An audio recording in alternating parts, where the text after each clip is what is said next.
malgré plusieurs mesures qui ont été prises par Kinshasa contre les Rwandais. Mais vous êtes parmi les fils de cette province, un Congolais qui aime bien son pays. Vous suivez en tout cas de loin de près ce qui se passe dans les Rutshuru et Nyiragongo. Quelles sont les dernières informations que vous disposez ce matin? Bon, actuellement, on sait qu'il y a des atrocités qui ont repris encore. Ces gens ne relâchent pas. Ils ne relâchent pas parce qu'il y a un plan qui est déjà conçu. Un plan qui est déjà conçu, c'est juste pour déstabiliser totalement l'Est de la République démocratique du Congo. Parce que les quelques éléments que nous avons, c'est que les ambitions ne sont pas limitées. Leurs ambitions, c'est de renverser le pouvoir en République démocratique du Congo pour asseoir leur bestialité en République démocratique du Congo. Mais ce qui est de bon pour nous, les FARDC se comportent à merveille sur terrain parce qu'ils repoussent toujours, ils traversent la frontière. Quand il y a accalmie, à un certain moment, ces gens reviennent. Et la position du gouvernement aujourd'hui, avec le chef de l'État qui s'est totalement impliqué pour en finir une fois pour toutes, il a réuni, je crois, le Conseil supérieur de la défense pour en parler. Il y a eu des résolutions, des décisions quant à ce. On a vu la position du gouvernement qui a cité nommément le Rwanda. Donc, on a quitté cette phase de l'hypocrisie rwandaise pour aller ouvertement, tel que nous l'avions souhaité, tel que nous l'avions demandé, je crois, dans l'émission passée. Il faut qu'on joue au franc jeu avec un franc-parler. Nous avons appris d'ailleurs, en suivant la déclaration de l'armée congolaise, des militaires, encore une fois de plus, rwandais, ont été arrêtés dans les Rutshuru et d'ailleurs à travers la collaboration population FARDC. Comment vous trouvez cela, cet acte? Oui, c'est pas un cas nouveau, c'est pas un premier cas, c'est un énième cas de ces militaires que l'on ramasse. On aurait aussi appris qu'il y a même un haut officier qui est aux arrêts ici chez nous. Ce ne sont pas les deux cas seulement, ils sont plusieurs parce que beaucoup ont été capturés. Et nous pensons qu'en termes de guerre, en termes de sécurité, tout n'est pas normalement à dévoiler. Mais l'essentiel est qu'aujourd'hui, nous avons des preuves suffisantes, amplement suffisantes pour incriminer le Rwanda. Donc ça rejoint notre vieille thèse que c'est le Rwanda qui combat la RDC. Ce n'est jamais le M23 parce que le M23 n'existe plus. Mais qu'est-ce que Kagame fait concrètement? Kagame, en termes d'hégémonie, je vous ai parlé autrefois de l'hégémonie Tutsi qui pense ravir plus d'espace. C'est un conflit d'abord d'espace, un conflit économique en termes de potentialité que nous avons sur place et ce souci du contrôle de la région en termes géostratégiques, n'est-ce pas? Sur le plan géostratégique, comment il peut contrôler toute la région de l'Afrique centrale à partir du Congo. Ce sont ses ambitions qu'il a, mais il faut savoir que ce n'est pas seulement lui qui est gamé, ce sont ces mains noires qui sont derrière, toutes ces multinationales qui sont derrière. Elles qui sont focalisées sur les potentialités congolaises en termes de coltan, de pyrochlore, en termes de cassitérite et tout ça. Mais pour lui, Kagame en profite parce que j'ai toujours considéré le Rwanda comme étant un État commissionnaire qui n'a pas l'astuce de gestion de la situation, sauf c'est un État qui est renforcé par l'extérieur, surtout les multinationales, qui l'encouragent à faire ce qu'il est en train de faire afin de dépeupler plusieurs zones pour les occuper par après et exploiter toutes les potentialités qu'il y a. Mais malheureusement, il a frappé à la mauvaise porte où les gens sont déjà debout. Les gens lui pensaient qu'ils étaient naïfs. Les gens ont compris que trop c'était trop. On lui a laissé tout le temps de pouvoir s'amuser. La galerie a pris la fin parce que tout pouvoir a toujours une apogée et un déclin. C'est le déclin du Rwanda, c'est le déclin de Kagame. Aujourd'hui, c'est le pouvoir congolais, le leadership régional revient à la République démocratique du Congo. C'est nous qui devons gérer et asseoir l'autorité de la RDC en termes d'un grand peuple, en termes d'un grand pays, en termes d'un grand chef de l'État avec une forte armée. Des mesures prises par Kinshasa, entre autres, la suspension de tous les mouvements des Rwandais sur les sols congolais, les M23 qualifiés déjà comme un mouvement terroriste, une mise en garde au Rwanda. Il y a d'ailleurs l'ambassadeur rwandais accrédité en RDC qui sera convoqué. Il y a plusieurs autres mesures. Vous, personnellement, en tant que fils de la province, comment vous avez appris ces nouvelles? Nous avons salué toutes ces mesures-là. Nous félicitons le président de la République parce que je vous ai dit autrefois, il a l'ambition d'apporter la paix. C'est ça, sa vision, c'est ça, sa force.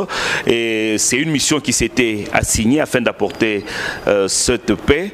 Mais pour nous, vous savez, nous ne dirons pas que nous sommes gourmands, nous ne dirons pas aussi que nous sommes pressés parce que nous en avons marre. Nous en avons marre. Pour nous, c'est encore partiel. C'est encore partiel. Je sais que tout le monde ici attend le go. Le go, c'est dire qu'il faut envahir le Rwanda. Il faut, parce qu'ils nous ont déjà envahi. Il y a déjà une agression. C'est déjà répliqué. Une réplique, c'est dire frapper, rentrer, faire ce que le Rwanda fait, je ne pense pas.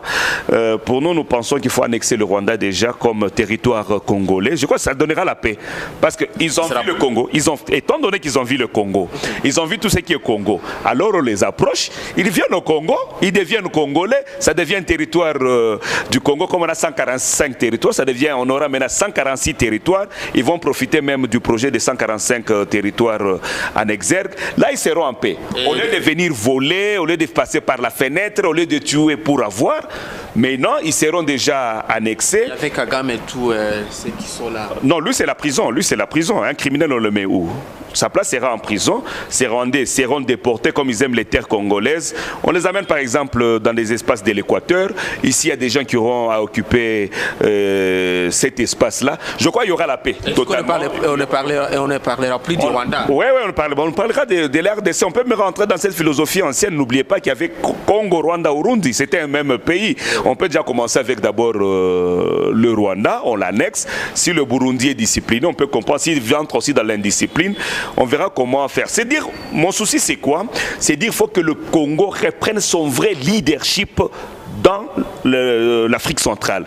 C'est ça, le vrai leadership. Que personne ne nous importune. Avant, tous ces pays ne toussaient même pas autour du Grand Zaïre. Vous connaissez l'histoire du Grand Zaïre? On n'osait même pas tousser. C'est lui qui s'amusait, on allait, on frappait, là on revenait ici. Vous connaissez l'exploit de Mbuja Mabe qui est descendu, qui a pris même la dépouille de Abiyarimana, la famille d'Abiyarimana. En 2 heures, le Rwanda était déjà asphyxié. Donc nous sommes capables de le faire. Le Rwanda a réussi à nous intimider. C'était une petite intimidation, c'est ce qu'on appelle les cris de crapaud. Le Rwanda l'a fait pendant un temps, surtout en jouant sur la psychologie nationale. Ça s'est fait, on dirait, une grande puissance, une force qu'on ne pouvait pas de faire, redoutable, tout ça. Non, nous devons normalement nous enrichir sur le plan psychologique. Qu'on se dise, tout Congolais doit comprendre là où il est que nous sommes le Grand Congo. Ça, c'est le Grand Congo. Le Grand Congo du Grand Fachi. Le Grand Fachi avec une forte armée. Nous avons une armée professionnelle classée 8e en Afrique. Une population mature, forte, qui a compris que trop, c'est trop. On a laissé au crapaud déranger l'éléphant. Aujourd'hui, l'éléphant doit s'élever et l'éléphant doit mettre fin au cri du crapaud. Commençant par sucer toute l'eau qu'il y a dans la rivière, il n'y aura plus de crapauds. Voilà, sucer toute cette eau, ce sont les mesures qu'on a données, bien que pour nous ce n'est pas encore total, parce que pour nous ici au Nord Kivu, vous sentez la tension populaire, il y a une tension populaire. Je l'ai dit autrefois, si le gouvernement ne s'implique pas rapidement, on risque d'aller vers un désastre. La population n'attend qu'un déclic pour pouvoir se déverser au Rwanda. Alors là, Rwanda suspendu, oui, c'est une forte sanction économique. Qui est le plus grand perdant dans tout ça? Mais c'est le Rwanda, c'est le Rwanda, c'est le Rwanda. Parce que nous sommes le Grand Congo. Psychologiquement, on avait un peu joué avec nous, on s'était un peu délaissé, on a trouvé que le Rwanda était puissant, tout ça. Non, nous sommes le Grand Congo. Qu'on ferme les frontières, vous allez voir comment ils vont, vous allez voir comment ils vont peiner. Il n'y a eu qu'une petite illustration, je me rappelle lors d'Ebola, on a fermé la frontière pendant 5 heures seulement. C'était une catastrophe. Il y a eu tentative même de soulèvement de la population. Nous pensons si on ferme complètement cette frontière même pendant 6 mois, la population rwandaise comprendra qu'elle est mal gérée et peut se soulever contre ce chef, mais ça ne nous concerne pas ça ne nous concerne pas. Donc la fermeture des frontières, l'interpellation de leur ambassadeur et qu'on peut même renvoyer, et le nôtre revient ici chez nous. Nous sommes en guerre, il y a plein de négociations. Qu'est-ce que nous allons nous dire avec le Rwanda qu'on ne s'est jamais dit?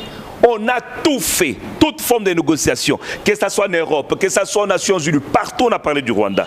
Le Rwanda montre qu'il est intransigeant, montrons aussi que nous sommes aussi intransigeants.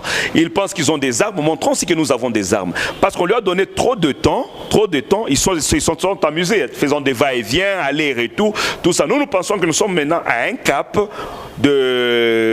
irréversible. C'est-à-dire nous sommes à un cap où nous devons aller tout droit. Si le Rwanda n'est pas bougé, le Rwanda s'amusera. Vous avez vu le temps qu'on a tenté un peu de bouger le Rwanda, Kagame commence à se prononcer chaque fois et qu'on ne rêve pas.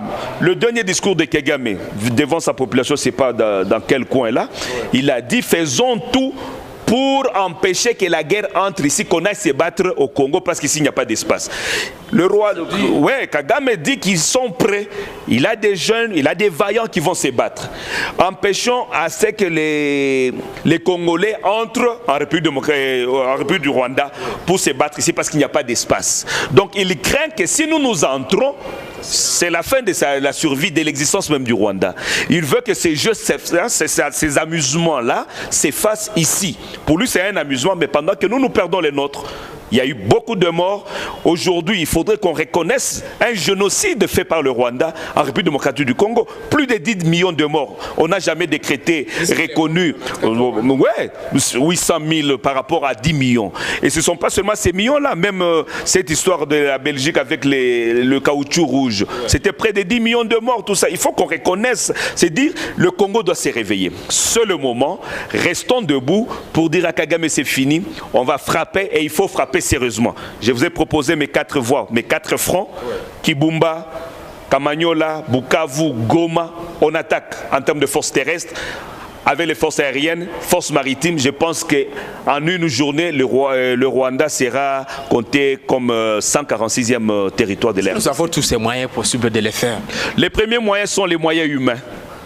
Nous avons 100 millions de Congolais. C'est déjà trop face à 12 millions. Nous avons une armée forte de près de 200 000 soldats. Déterminés. Et nous avons un président de la République digne d'être après les présidents de la République, déterminé pour en découdre une fois pour toutes parce qu'il recherchait la paix. Pendant ce temps, il faudrait que le Congolais comprenne que nous n'avons qu'une seule patrie. Qu'on laisse toutes nos divergences, ces conflits des tribus, ces conflits des régions, ces conflits des provinces, ces conflits politiques, ces conflits religieux, qu'on les mette de côté. Le Congo est sous menace. Étant donné que le Congo est sous menace, nous devons nous tous veiller. Que ceux qui prient sérieusement, que ceux qui consultent les ancêtres, qui les consultent fortement, que ceux qui sont au front les fassent fortement, et nous qui devons être derrière ceux qui sont au front, faisons-le avec un cœur de patriote réel pour sauver le Congo. S'il faut envahir, on va envahir. Le Rwanda a toujours eu des alibis en entrant en RDC pour chercher les FARDC et les chercher les FDLR. Pourquoi nous on ne peut pas entrer au Rwanda et aller chercher les M23? Entrons aussi au Rwanda, allons chercher les M23. Vous comprenez? Allons chercher le Laurent Kunda qu'on garde là-bas. Parce qu'il les garde illégalement. Pourquoi nous on ne peut pas le faire? Le Rwanda entre chez nous de manière unilatérale, c'est normal. Nous on ne peut pas aller chez eux, ça devient normal. Non, prenons maintenant cette posture-là. Montons de cap comme je l'ai dit. Entrons au Rwanda, frappons le Rwanda. Si les M23 existent, parce que pour moi ils n'existent plus, s'ils existent, on les prend, on vient les mettre dans nos prisons. Je pense que c'est cette démarche qu'on doit créer dans la masse populaire, ce sursaut citoyen. Qu'on se dise que le Rwanda ne représente rien. C'est un petit pays avec un petit président, un petit peuple. Qu'on mette ça en tête. On va créer ce complexe de supériorité. Ça nous donnera plus d'énergie populaire, plus d'énergie pour l'armée, plus d'énergie pour nos dirigeants. En ce moment-là, tout se joue dans des têtes, c'est tout. Tout se joue que dans des têtes. Aujourd'hui, je sais que le peuple du Rwanda se désolidarise de son président. Il se désolidarise parce que si on ferme et on frappe par des sanctions économiques, le Rwanda sera asphyxié. Donc, moi, j'ai confiance aux forces armées de la RDC, j'ai confiance au président de la République, j'ai confiance à l'Union sacrée au Nord Kivu qui travaille, parce que je vous ai dit 1001 fois que le président Tshisekedi a de l'ambition, il est déterminé, sauf qu'il est mal entouré. Qui ne désespère pas Nous sommes là une grande équipe et une masse populaire qui va l'aider ici, en province du Nord Kivu, pour taire toutes ces velléités. Alors d'accord. Patrick, nous tendons vers la fin de cet entretien. Revenons sur ces dernières déclarations du fils de Museveni, qui est d'ailleurs le chef d'état-major de l'armée ougandaise. Il a annoncé à travers son compte Twitter, il a annoncé en tout cas une opération de grande envergure en RDC, une opération conjointe entre le Rwanda et l'Ouganda sur les sols congolais. Comment vous trouvez cela? Ça inquiète beaucoup. Hein? Non, ça n'inquiète pas. Ils disent qu'ils vont venir traquer les FDLR sur les sols congolais. C'est ce que nous appelons à Lingala Makele Lawenze. Qu'il se rappelle, lui, le général là, et le général Kabarebe au Rwanda, ils avaient fait une coalition contre nous derrière le M23. Ils ont été défaits. Quand on a battu le M23, ce n'est pas le M23, nous avons battu et le Rwanda et l'Ouganda au même moment. Je sais qu'ils ont le cauchemar de Mamadou. Quand on cite le nom de Mamadou Ndala, ils ont des cauchemars. Quand on cite le nom de général Baouma et Lucien, ils ont des cauchemars. Et pense qu'il n'y avait que les deux. Ils sont nombreux aujourd'hui. Nous avons des jeunes gens déterminés, bien formés. Qu'ils coalisent comme ils veulent, ça ne nous dit absolument rien. Là, nous étions un peu au bas de pâquerette. Aujourd'hui, nous sommes l'éléphant debout. Qu'ils fassent la coalition sous toutes les formes. La RDC est prête plutôt à en découdre avec tous ces pays. Donc nous ne sommes plus dans une option de négociation où on doit se cajoler. Le temps des caresses est fini. Donc chaque chose a son temps. Ils n'avaient jamais entendu un temps de guerre en République démocratique du Congo. Qu'ils comprennent que nous au Congo, nous sommes déjà dotés de l'esprit de guerre. Et les forces armées, et les forces de sécurité, et la police, et le peuple, nous irons tous au front. Il n'y aura plus de trahison. Il n'y aura plus. Tout traite, on va éliminer tous les traites. Avec nos mains. Donc il y aura ceux qui seront au front avec les armes en train de travailler. Il y a ceux qui seront dans leur front populaire. Oui, on peut se servir même des gifles, tout. On va tout utiliser. Tout. Tout ce qui sont fait ici chez nous, oui. Ça doit être répliqué là, même 10 fois plus. Alors, pour qu'on taise là. Parce qu'aujourd'hui, vous trouvez même la communauté internationale, heureusement, qui s'est ressaisie, rapidement, qu'elle a eu de données, elle a prouvé et condamné ce qu'est en train de faire M. Kagame. Mais non. Il est temps pour notre État qu'il y ait cette forte sensibilisation, que le chef de l'État fasse fédérer toutes les forces vives de la République autour de lui. Pas penser à une majorité, à une opposition. Il n'y a pas d'union sacrée, il n'y a pas d'opposition pour ce temps. Qu'il appelle tous ses leaders politiques autour de lui, toutes les forces vives de la République autour de lui, afin que nous puissions bouter hors état de nuire ses ennemis. Que le Parlement, c'est-à-dire le Sénat ainsi que l'Assemblée nationale en congrès, facilite au président de la République de lancer, de proclamer l'état de guerre. Nous sommes prêts, nous n'attendons que ce déclic-là pour en découdre avec le Rwanda. Je pense qu'on aura du temps à être respecté maintenant. Ça, c'est un manque de respect que le Rwanda est en train d'afficher. C'est un mépris. Ils étaient déjà mal habitués. Le régime passé déjà passé avec ses faiblesses, mais aujourd'hui nous pensons avec ce régime nous devons mettre fin à toutes les velléités de l'Est de la République, qu'on parle maintenant du développement. Alors nous allons finir, docteur Patrick Bala, cet entretien en vous demandant de lancer encore une fois depuis ce message à nos FARDC ainsi qu'au président Félix Tshisekedi qui est le commandant suprême. Je commence d'abord par les FARDC. Na yebisa bango na lingala boye to bibino nde mapinga na biso bo mapinga eza pona batela ekolo bo batela mboka mobimba bo batela population peuple congolais bo kota na armée bo sala serment na bino boloba makila na biso pona ekolo yango wana bo la kisa penza makila na bino pona ekolo peuple jamais kobosa na bino. Bokota na sango, o sango wana kotikala seko na seko. Boye bate ke boza bino mokote, Bochango na mutu. Simanabino, peuple congolais mobimba ba Simanabino. Président de la République au mandat suprême, jamais Atikabino. Azana Bino et Longo, Bipa Ignoso Bozala, président à Kozala. Gouvernement et Kochaba moyen, Pobo Kende Kobunda. Toyebi eloko zotinda bino za patriotisme za na samite manabino. Bo bundela et kolo nabino. Bo sala manso bendele ekweya te. Nzamba za na bino, bakoko baza na bino, bokende, bolonga ndenge bolongaka. Botike la monguna esika moko te. Biso nyoso elika na biso eza sima na bino. Au président de la République, son Excellence Félix Antoine Tshisekedi Tshilombo Fati Beton, le premier mot, et je le réitère, c'est dire courage. Il est temps d'asseoir votre grandeur. Il est temps de prouver votre grandeur. Montez de piédestal. Faites voir que vous n'êtes pas seulement le président du Congo, vous êtes le président de toute l'Afrique. Parce que l'Afrique dépend du Congo. Si vous voulez sauver l'Afrique, sauvez le Congo. Commencez par le Congo en prenant des décisions audacieuses. Les décisions audacieuses commencent par la fermeture des frontières, par des sanctions économiques. Il faut frapper fort et plus fort. Rappelez notre ambassadeur, chassez leur ambassadeur. Son Excellence, Monsieur le Président de la République, nous sommes dans une phase de menace. Il n'y a plus de phase de discussion ou d'échange. Que n'avez-vous pas fait, Son Excellence, pour que M. Kagame vous comprenne? Vous lui avez donné tous les privilèges possibles. Il vous a trahi. Sachez que devant vous, vous avez un traître. Face à ce traître, je sais que le prix de la trahison, c'est la pendaison. Ne donnons plus la chance au président Kagame.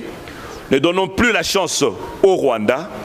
Faisons en sorte que ce Rwanda soit annexé parce qu'ils envient le Congo. Comme ça, ils sont intégrés, ils font partie intégrante du Congo. En ce moment-là, la paix durable que vous recherchez, vous l'aurez. Toute l'armée vous regarde. Tout le peuple congolais vous regarde. Ceux qui sont dans la diaspora et ceux qui sont en République démocratique du Congo ont les yeux tournés vers vous. Faites fédérer toutes les forces politiques, de l'opposition ainsi que de l'union sacrée, autour de vous. Faites fédérer toutes les forces vives de la République. Donnez les moyens qu'il faut à l'armée. On sait que ce que vous donnez jusque-là n'est pas suffisant. Il faut amplifier plus, que ces militaires ne se plaignent pas, ils ne se sont jamais plaints. Mais qu'il n'y ait pas d'alibi faisant en sorte qu'on aille vers une défaillance. Je n'ai pas foi à une défaillance, j'ai foi à une victoire. Nous avons déjà la victoire. Alors consolidons cette victoire. C'est vous le seul garant de la paix et c'est vous qui devez consolider le destin du développement de la RDC. Merci beaucoup, docteur. Mais permettez en tout cas dans moins d'1 minute, j'ai envie que vous puissiez lancer, je ne sais pas s'il faut un message, un conseil, s'il faut vous demander des conseils à Kagame. Qu'est-ce que vous avez envie de lui dire? Donner des conseils à Kagame? Oui. Il n'y en a plus. Il n'y en a plus. Il a déjà eu tous les conseils du monde. Donc, si je dirais, si le mot existe, il est inconseillable. On ne peut pas le conseiller. Le conseil, c'est dire, prépare-toi.